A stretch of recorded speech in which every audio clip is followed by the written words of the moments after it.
whether it's Microsoft or your Aunt Tessie, had better maintain some amount of exploration. Just like sharks have to keep moving or risk death.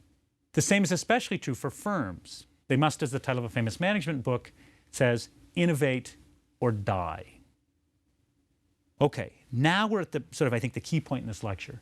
We see that the landscape is dancing. It's incredibly important to keep exploring.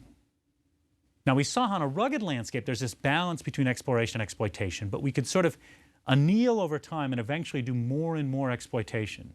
How early on it made a lot of sense to explore, but later on we want to exploit. And this was the the undergirding for the algorithm simulated annealing. We start out exploring and we end up exploiting.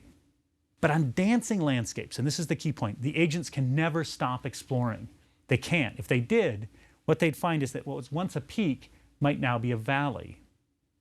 And this, more than anything else, may explain why we see so much complexity. So think back to our leafcutter ants and the bacteria in the trees. We've got this collection of coupled landscapes. Or let's think of a collection of competing firms. Suppose every firm is sitting in a local peak. So suppose we don't have complexity. We're in some sort of nice equilibrium. And we've got these dancing landscapes that become fixed.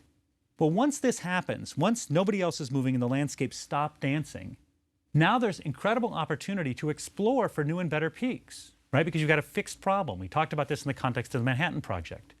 Well, once you've got all this time to look for a better peak, if you find it, if you find some better solution, you're going to take that action.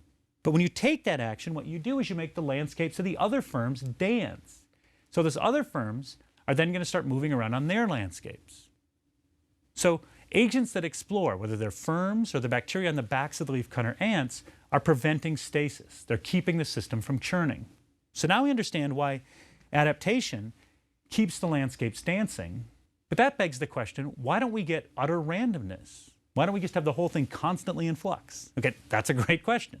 Well, if all the firms were constantly changing their strategies and prices, or if all the species in an ecosystem were constantly moving, then a really good strategy would just be to stick to something basic. It'd just be too crazy out there. It'd just be this mangle. Well, if in the presence of total randomness, it becomes impossible to explore and you just stick to some simple thing and exploit, right? What you're going to do is you're going to cause the system to stabilize, because the benefits from exploration have fallen so much that the relevant benefits of exploitation increase, and it makes a lot of sense to just stand pat.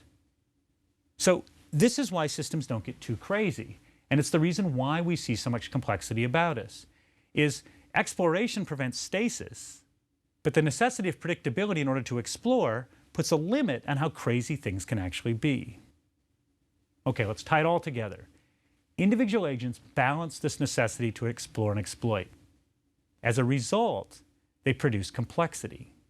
Because if they're not exploring enough, if the system is stable, if no one's exploring enough, there's incredible incentives to explore. If too many people are exploring, then there's an incentive to sort of exploit. What that does is that keeps the dial in between. So we can think of complexity as an emergent property. No one of the agents sets out to create it. It just happens from the bottom up. Now, in the next lecture, we're going to see how complexity is just one of the many possible emergent properties that a complex system can produce. Thank you.